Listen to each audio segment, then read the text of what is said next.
All right, students. In this video, we'll practice our equation skills. Look at numbers 1 and 2. Here's how they're different. In number 1, all of the variables are on the same side of the equation. In number 2, I've got a variable on the left and a variable on the right. They get handled somewhat differently. Let's start number 1. And what I noticed first on number 1 is that there are like terms on the right-hand side. Let's combine those. 7 minus 9 is negative 2. On the left-hand side of the equation, there are also like terms. Let's combine those. The 23x and the negative 25x.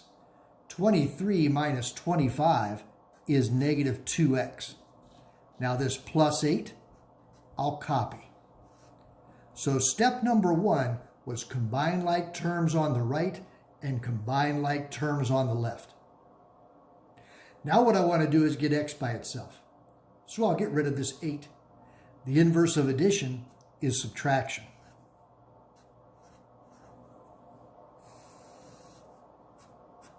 Positive 8, negative 8 is 0, plus negative 2x. And when I combine numbers that have the same sign, I add them and keep the sign. Finally, divide by negative 2.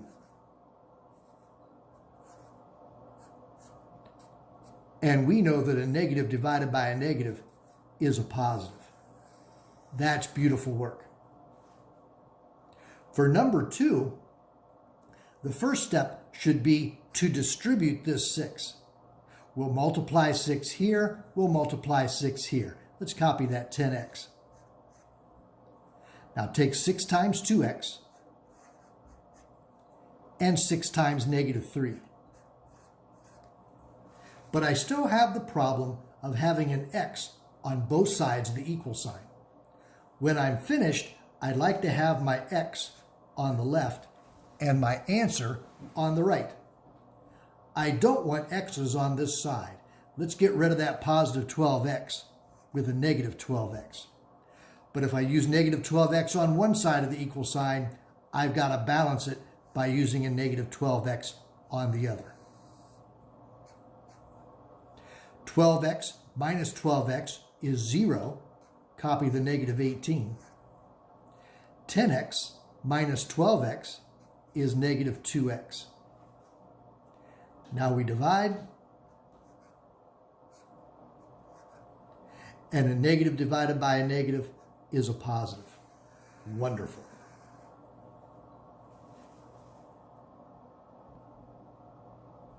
Numbers 3 and 4 are similar to each other in that they both have fractions. When we have fractions, we kind of always deal with it the same way. We try to get rid of them.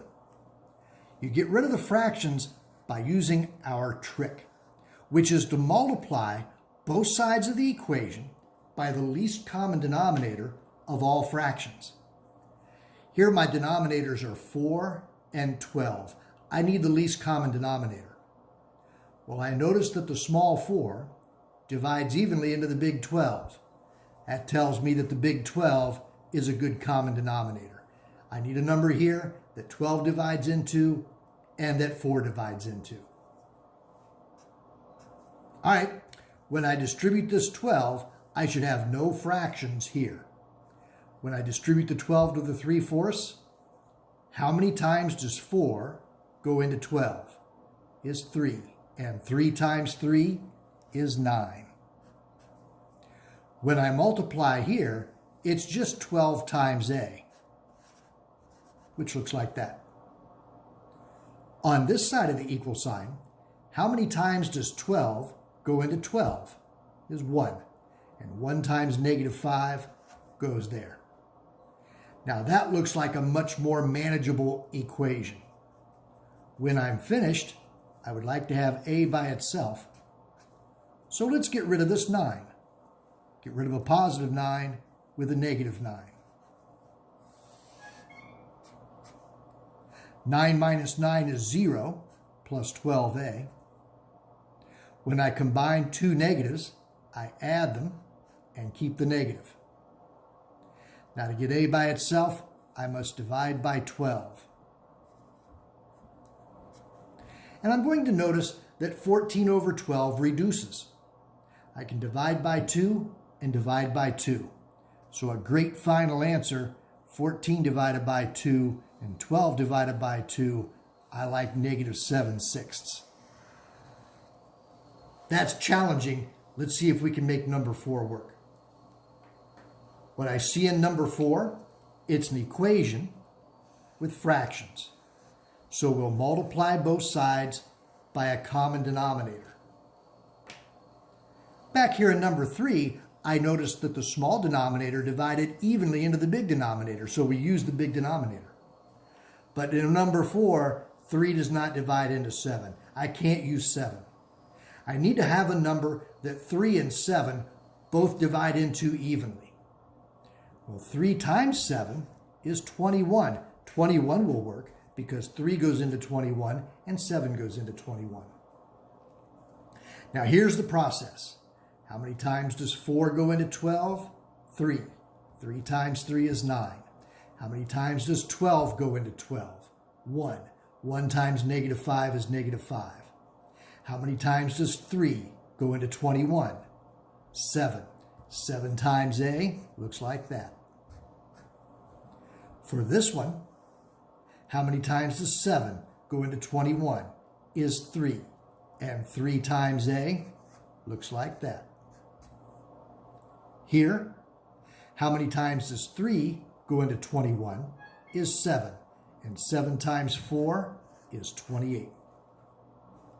Now we have that situation where I have a's on both sides of the equal sign.